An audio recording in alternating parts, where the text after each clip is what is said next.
How to enable data save mode in Chrome from Android device. Hi everyone, this is Kate and welcome back to another video, and in today's video we will learn how we can enable data save mode in Chrome on Android device. So without further delay, let's get started. First of all, you have to open up Chrome in your device. Then tap on this three dot icon at the top right corner. Here tap on settings.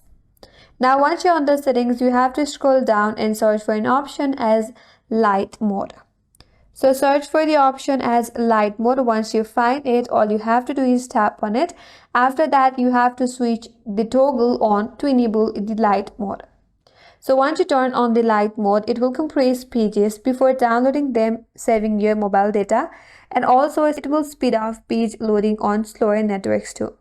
But in case if you cannot find the Lite Mode option here, then what you have to do is you have to go to the data saver mode in your Android device settings. So open up settings in your device. From settings, tap on network and internet. Once you're here, there is an option for data saver. Tap on it. Now you have to turn on this toggle right here, and this will restrict background data for the application including Chrome. So in this way, you can enable data saving mode in Chrome and Android device. And that's all for today's video. Hope this video was helpful. And if you are new to our channel, consider subscribing. Thanks for watching and stay tuned for more videos.